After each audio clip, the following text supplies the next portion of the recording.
Assalamualaikum warahmatullahi wabarakatuh. Izin memperkenalkan diri. Sebelumnya nama saya Rian Sofyan Ramdan dengan nomor induk mahasiswa 22111911051.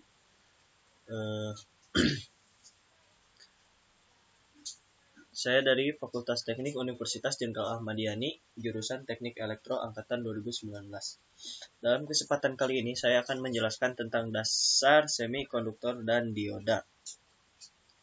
Yang pertama ada semikonduktor. Dengan definisi 1. Bahan yang memiliki nilai hambatan jenis antara konduktor dan isolator yakni sebesar 10 pangkat min 6 sampai dengan 10 pangkat 4 ohm. Perbandingan hambatan jenis konduktor, semikonduktor, dan isolator.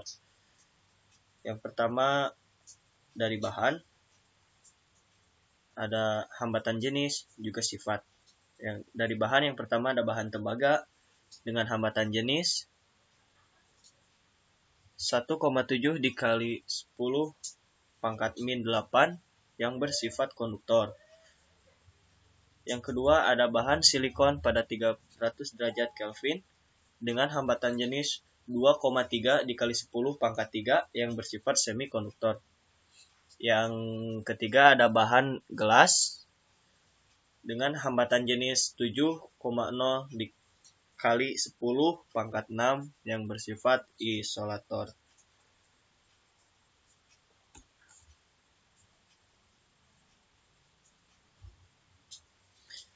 Nah, 3 buah bahan yakni tembaga, silikon, dan gelas masing-masing memiliki panjang 1 meter dan diameter 1 mm.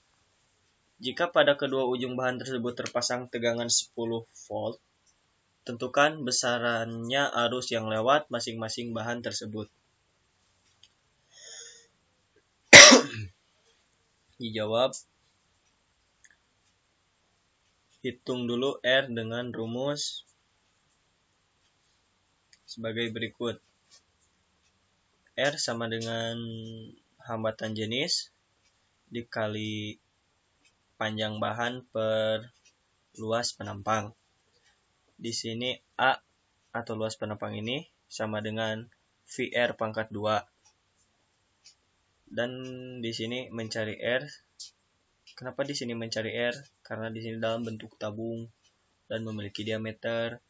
R ya, rumus mencari R yaitu R sama dengan D dibagi 2.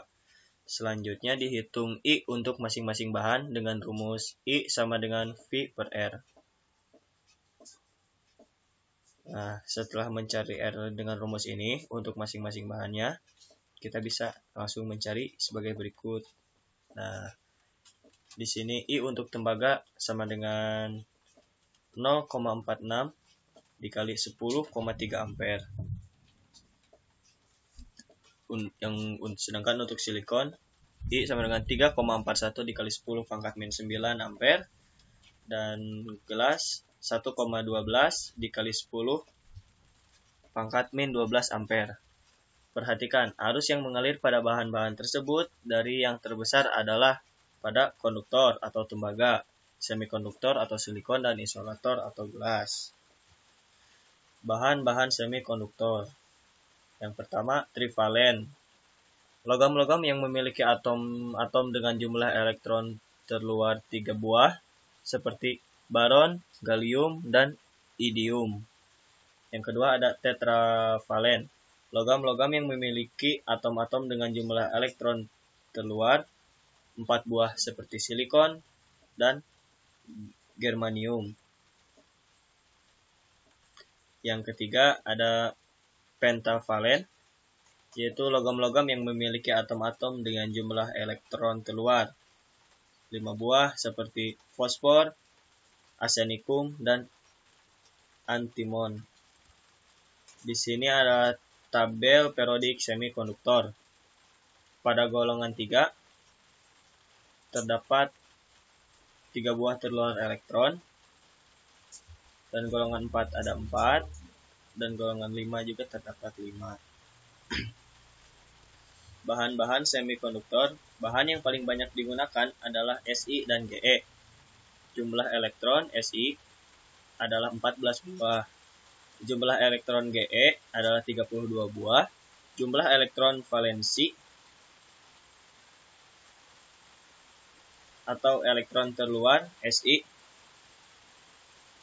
maupun Ge masing-masing 4 buah. Jenis ikatan kovalen.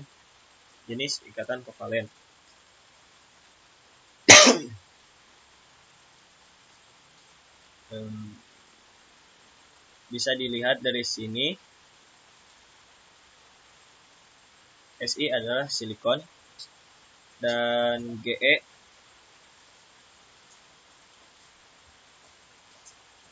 yang selanjutnya ada jenis semikonduktor atau intrinsik. Semikonduktor intrinsik merupakan semikonduktor murni dan tidak cacat. Contoh silikon murni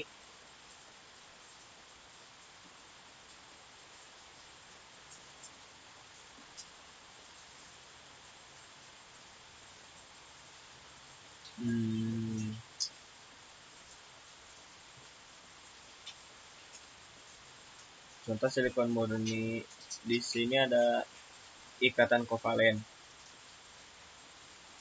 ada visualisasi 2 dimensi dan visualisasi 3 dimensi. Selanjutnya, semikonduktor intrinsik pada suhu yang sangat rendah. Semua elektron berada pada ikatan kovalen. Yang kedua, tidak ada elektron bebas atau tak ada pembawa muatan sehingga bersifat sebagai isolator. Yang selanjutnya ada semikonduktor intrinsik pada suhu kamar. Agitasi termal menyebabkan beberapa elektron valensi keluar dari ikatan kovalen menjadi elektron bebas sebagai pembawa muatan negatif. Munculnya elektron bebas diikuti dengan terbentuknya hole atau lubang sebagai pembawa muatan positif. Peristiwanya disebut pembangkitan atau generation. Jadi, jika dipasang beda potensial, terjadi aliran arus atau sebagai konduktor dengan konduktasi rendah. Di sini ada sifat-sifat bahan silikon dan geranium. Bisa dilihat. Selanjutnya ada semikonduktor jika diberi dua muatan yang berbeda pada suhu kamar. Di sini terlihat ada S1 yaitu elektron yang bebas dan menyebabkan hole. Nah, di sini disebut dengan generation. Jenis semikonduktor yang selanjutnya, jenis semikonduktor ekstrinsik. Semikonduktor ekstrinsik yaitu semikonduktor yang memperoleh pengotoran atau penyuntikan atau doping oleh atom asing. Semikonduktor ekstrinsik ini dibagi dua, yaitu semikonduktor tipe N dan semikonduktor tipe P. Yang semikonduktor tipe N ada pengotoran oleh atom pentavalen seperti fosfor, arsenikum, dan yttrium. Untuk pengotorannya disebut atom donor. Pembawaan muatannya yaitu elektron. Sedangkan untuk semikonduktor tipe P, pengotoran atom oleh trivalon seperti baron, gallium, dan indium. Atom pengotorannya disebut atom akseptor. Pembawaan muatannya adalah hole. Jadi perbedaannya di sini, tipe N itu pembawa muatannya elektron, sedangkan tipe P pembawa muatannya adalah hole. Tujuan doping meningkatkan konduktivitas semikonduktor dan memperoleh semikonduktor dengan hanya satu pembawa muatan, elektron atau hole saja.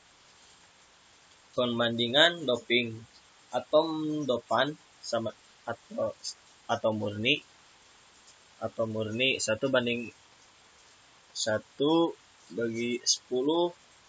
sampai dengan 10⁻8. Doptan adalah atom pengotor. Atom-atom doptan pada semikonduktor tipe N adalah atom-atom pentavalen dan dinamakan atom donor. Sedangkan pada semikonduktor tipe P trivalen dan dinamakan atom akseptor. Di sini ada gambarnya semikonduktor tipe N. Di sini terlihat ada elektron bebas. Karena di sini yang menyebabkannya dopingan, yang menyebabkan harusnya elektronnya ada 4 dan 5. Elektron bebas sebagian besar terjadi karena doping, dan sebagian kecil lainnya bersama Hall karena generation akibat agitasi thermal. Elektron bebas menjadi pembawa muatan mayoritas dan Hall sebagai pembawa muatan minoritas.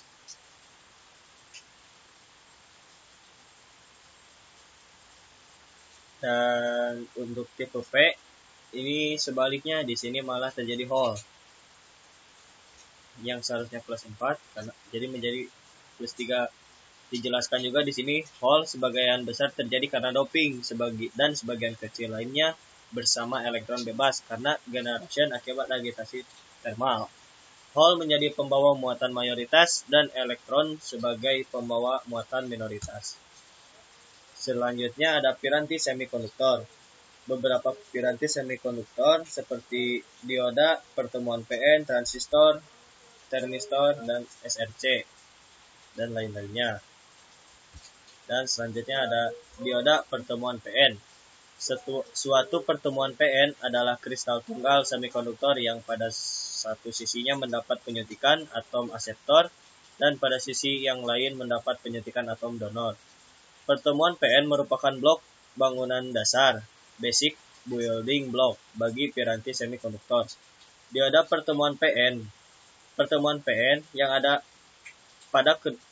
yang pada kedua sisinya diletakkan logam atau metallical bond sehingga terdapat dua ujung logam yang merupakan terminal atau elektron, yakni anoda pada sisi P dan katoda pada sisi N.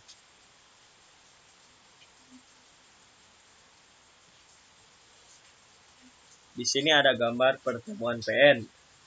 Di sini ada kristal tunggal semikonduktor. Kristal semikonduktor ini adalah bahan yang masih murni, yang sebelah kiri didoping oleh atom aseptor dan yang sebelah kanan didoping oleh atom donor. Dan hasilnya yang didonor oleh atom aseptor menjadi tipe P dan yang didonor oleh atom donor adalah menjadi tipe N. Di sini ada gambar di mana pertemuan tipe P dan tipe N. Dioda yang dipasangkan kanan dan kirinya itu satu logam sebagai terminal atau elektroda dan ada kawat juga. Untuk hasilnya ini di bawah, yang sebelah kiri disebut anoda, yang sebelah kanan disebut dengan katoda. Nah, garis hitam ini adalah sebagai pembatas, yang sebagian kanan ini di bagian sebagai anoda dan yang sebelah kiri disebut katoda, bagian kecil disebut katoda.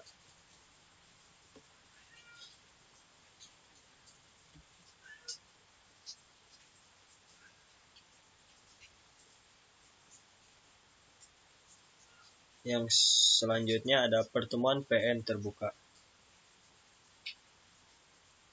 Pada pertemuan ini jenis P dan jenis N. Pada jenis P ada ion positif dan atom hole, dan di sebelah kanan atau jenis N ada elektron dan ion positif atau ion donor, dan ion negatif disebut dengan ion akseptor. Di pertemuan ini juga menghasilkan lapisan kosong yang ada pada tengah-tengah di antara keduanya. Atom-atom yang mengandung hole dapat digambarkan sebagai ion-ion negatif karena kekurangan elektron. Di sini kita lihat ion-ion itu negatif, dan atom-atom yang kelebihan elektron sebagai ion positif. Ion-ion akseptor adalah ion-ion negatif dan ion-ion donor adalah ion-ion positif.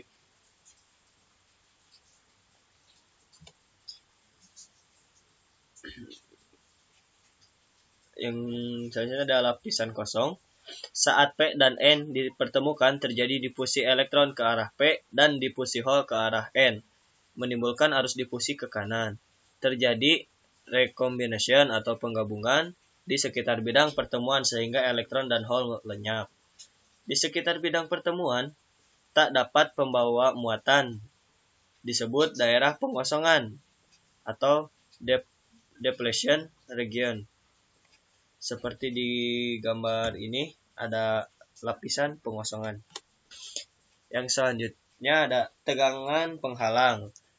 Lenyapnya elektron meninggalkan ion donor plus dan lenyapnya hole meninggalkan ion akseptor atau min. Adanya ion positif dan negatif menyebabkan adanya medan listrik sehingga ada tegangan. Disebut tegangan kontak atau tegangan penghalang atau barrier potential, menimbulkan arus drip ke kiri.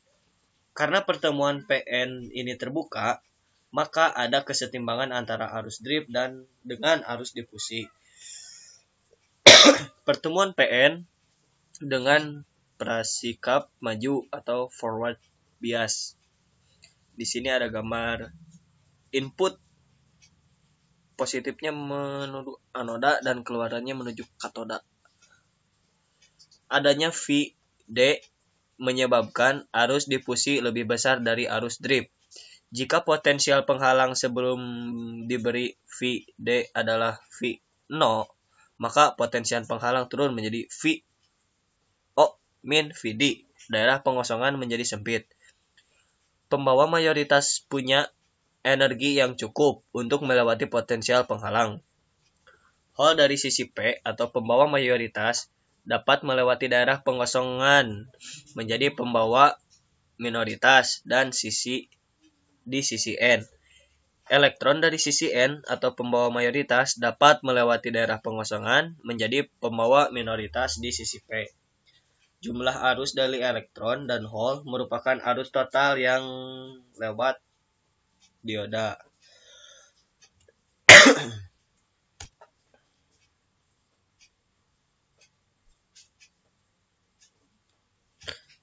Pertemuan PN dengan prasikap mundur atau reverse bias. Di sini terlihat gambar yang sebelumnya, yang disimpulkan yang bersikap maju itu sebelumnya itu saling mendekati, menjadikan lapisan kosongnya menjadi kecil. Dan yang mundur terlihat saling menjauh dan menyebabkan lapisan kosongnya menjadi besar karena di sini inputnya masuk dari katoda. Hole pada sisi P bergerak ke sisi kiri, elektron pada sisi N bergerak ke kanan. Daerah pengosongan melebar, potensial penghalang menjadi VO plus VD. Tidak ada arus lewat bidang pertemuan karena daerah pengosongan pada dasarnya merupakan semikonduktor intrinsik.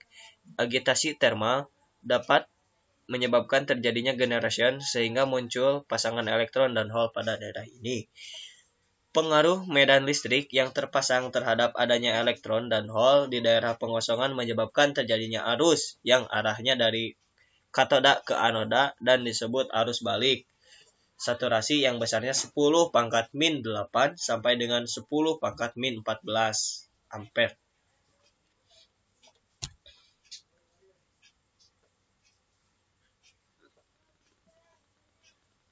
Selanjutnya di sini ada grafik arus dioda.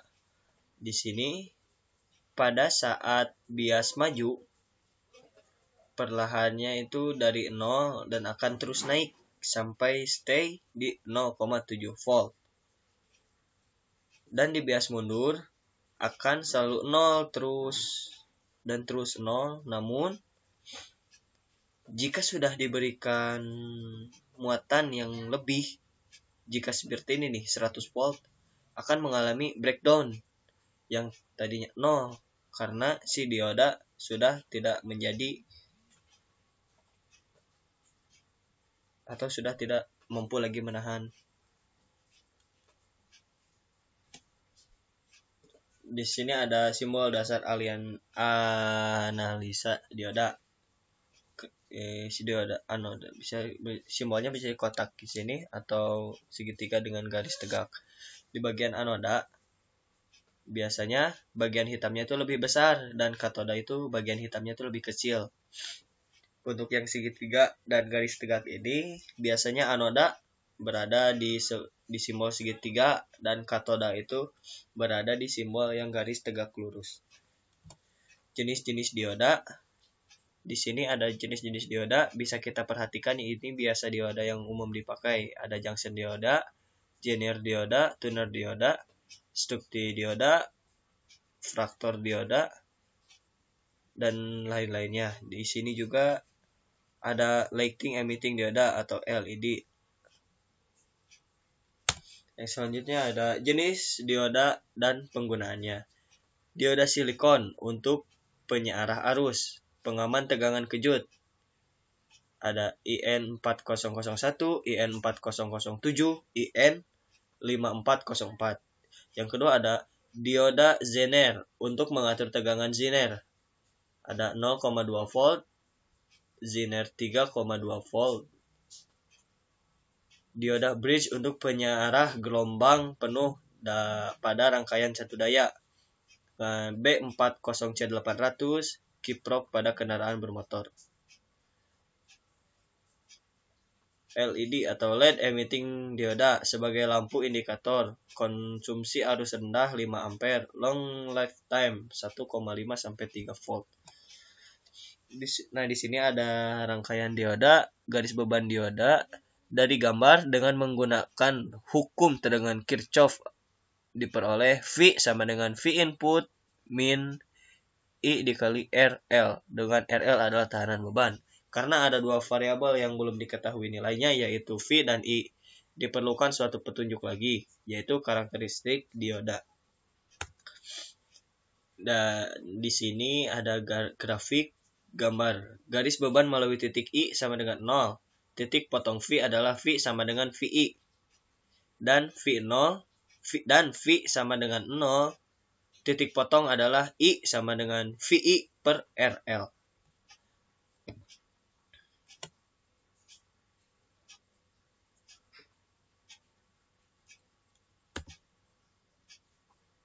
Nah, pada gambar ini itu garis beban itu yang menurun dan kurva naiknya V per RL ini adalah arus saturasi. Dan P di sini itu titik di mana saat dioda berfungsi sebagai penyarah. Dan V sama dengan 0 itu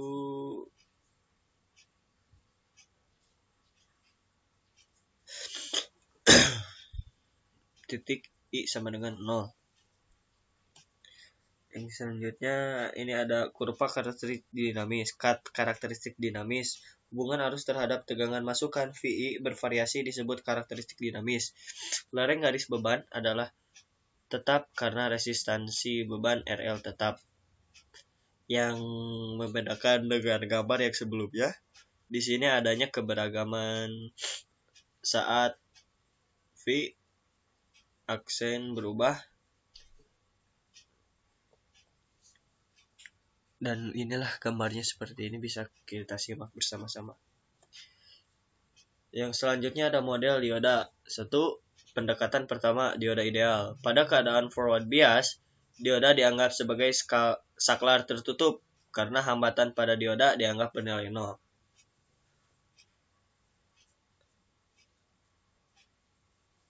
Nah, di sini dioda itu biasa karena dan dianggap seperti saklar tertutup karena tidak bernilai. Dan pada keadaan reverse bias, dioda dianggap sebagai saklar terbuka karena hambatan pada dioda dianggap bernilai tak hingga. Kita simak.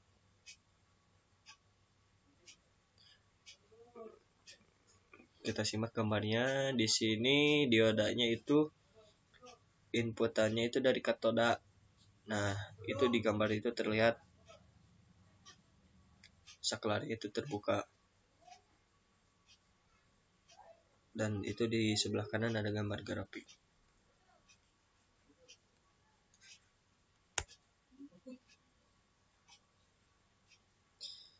Yang kedua, pendekatan kedua, pada keadaan forward bias, dioda dianggap sebagai sumber tegangan sebesar V gamma.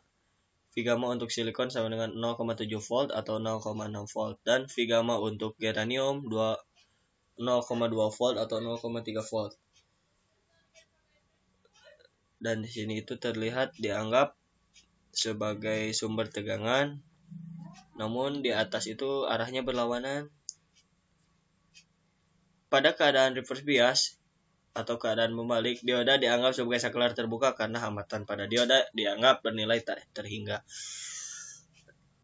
Di sini sama seperti tadi pendekatan kedua, pada saat bias membalik itu ada gambar kurvanya. Itu yang pertama itu masih seperti kurva yang pendekatan pertama, namun yang kurva yang kedua ini berbeda dari pendekatan yang pertama.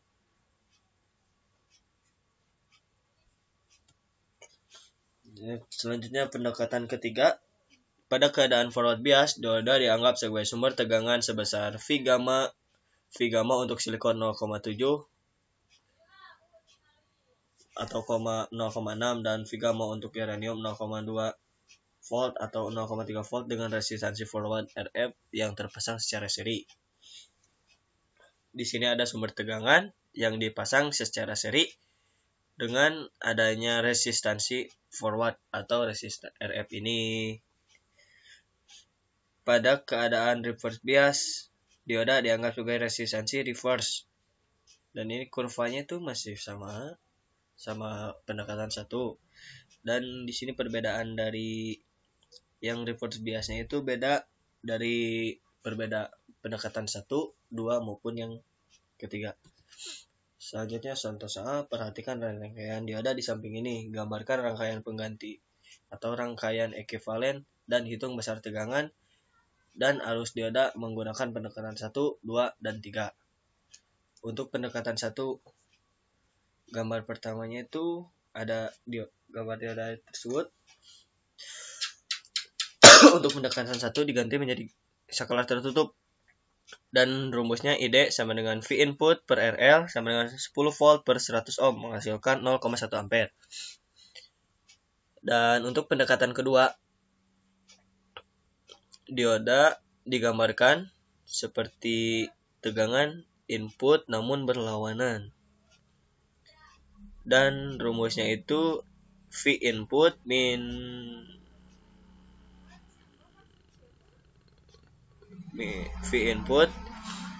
V gamma per RL sama dengan 10 volt dikurangi 0,6 volt per 100 ohm menghasilkan 0,094 ampere. Di sini mengalami pengurangan dari pendekatan yang pertama atau lebih kecil. Dan untuk rumus pendekatan ketiga, yaitu ada sumber tegangan yang saling berlawanan dengan rangkaian seri dengan adanya tambahan RF dengan rumus ID sama dengan V input dikurangi V gamma per RL ditambah RF. Nah, perbedaannya itu di sini ditambah RF yang 2,5 ohm sama dengan 10 volt dikurangi 0,6 volt per 100 ohm ditambah 2,5 ohm menghasilkan 0,092. Dan hasilnya itu lebih kecil juga dari pendekatan 1 dan juga pendekatan 2. Dan biasanya itu yang lebih real itu melakukan pendekatan ketiga, yaitu ada VD yang rumusnya itu V input min ID dikali RL sama dengan 10 volt dikurang 0,092 ampere dikali 100 ohm dan hasilnya itu 0,8 volt. Mungkin cukup sekian yang bisa saya sampaikan. Mohon maaf bila banyak terdapat kesalahan karena saya juga masih dalam proses pembelajaran. Terima kasih atas waktu yang telah diberikan. Sekali lagi mohon maaf apabila ada salah-salah kata atau kekurangan dalam penjelasan materinya. Syukran ala kulli inti wa minkum. Wassalamualaikum warahmatullahi wabarakatuh.